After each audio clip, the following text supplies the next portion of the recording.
خوش آمدید to Islamic باتیں۔ آج کا عنوان حضرت سلیمان علیہ السلام کی کرسی اور تخت۔ حضرت سلیمان علیہ السلام نے فیصلہ کے لیے جلوس کا ارادہ فرمایا تو شیاطین یعنی جناتوں کو حکم دیا کہ وہ ان کے لیے ایک نادر الوجود اور عمدہ کرسی تیار کریں جس کی صفت یہ ہو کہ جھوٹا مدعی یا گواہ اس کے دیکھنے سے تھرانے لگی۔ چنانچہ تعمیل رشاد میں ہاتھی کے دانت کی ایک کرسی تیار کی گئی جس کو جواہرات یاقوت، موتیوں اور زبرجد سے مزین کیا گیا تھا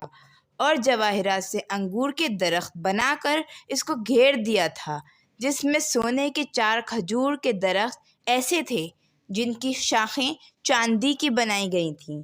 ان میں سے 2 درختوں کی چوٹی پر 2 گدھ بنائے گئے تھے اور اس کرسی اور تخت کے دونوں گوشوں پر سونے کے 2 شیر تھے جن کے سروں پر سبز زمرد کے ستون نصب کیے گئے تھے۔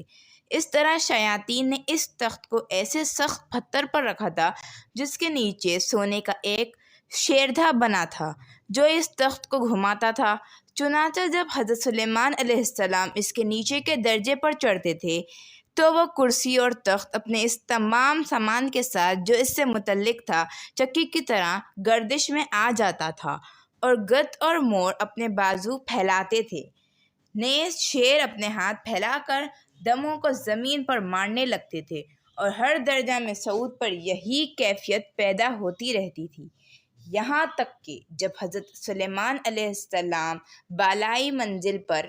پہنچتے تو وہ دونوں گدھ مشک و عنبر تیزی کے ساتھ تاج ان کے سر پر رکھتے تھے اور تخت پر جلوہ افروز ہونے کے بعد سونے کا کبوتر زبور پیش کرتا جس کو لوگوں کو سنایا کرتے تھے۔ ان کے دائیں جانب علماء بنی اسرائیل سونے کی کرسیوں پر بیٹھتے تھے اور بائیں جانب معزز جنات چاندی کی کرسیوں پر۔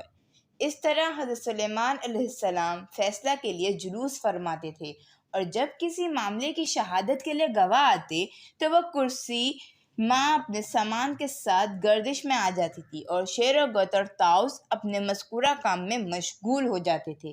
یہ دیکھ کر گواہوں پر ایک ایسی ہیبت طاری ہوتی اور سچ و حق کے سوا کوئی جھوٹی شہادت نہ دے سکتے تھے۔ پس جب حضرت سلیمان علیہ السلام کا انتقال ہوا تو اس کرسی کو شاہ بخت نصر نے اپنے قبضے میں لیا، مگر جب اس نے اس پر چڑھنے کا ارادہ کیا تو ایک شیر نے اپنے دائیں ہاتھ سے بادشاہ کی پنڈلی اور قدم پر ایک ایسی چھاپ ماری جس کے باعث وہ کرسی پر چڑھ نہ سکا اور اسی کرب و بے چینی میں مبتلا ہو کر مر گیا، اور وہ کرسی انطاکیہ کہ روم و شام کے دارالسلطنت میں باقی رہی، یہاں تک کہ اہل انطاکیہ سے کروس بن سدرس نے جنگ کی اور خلیفہ نے بخت نصر کو شکست دی۔ اس کے بعد کرسی بیت المقدس کی طرف لائی گئی اور کوئی بادشاہ اس کرسی کے چڑھنے پر قادر نہ ہو سکا۔ پھر اس کو صحرائے بیت المقدس کے پیچھے رکھا گیا، جس کے بعد آج تک اس کی کوئی خبر یا اثر معلوم نہ ہو سکا کہ کہاں گئی اور کیا ہوا۔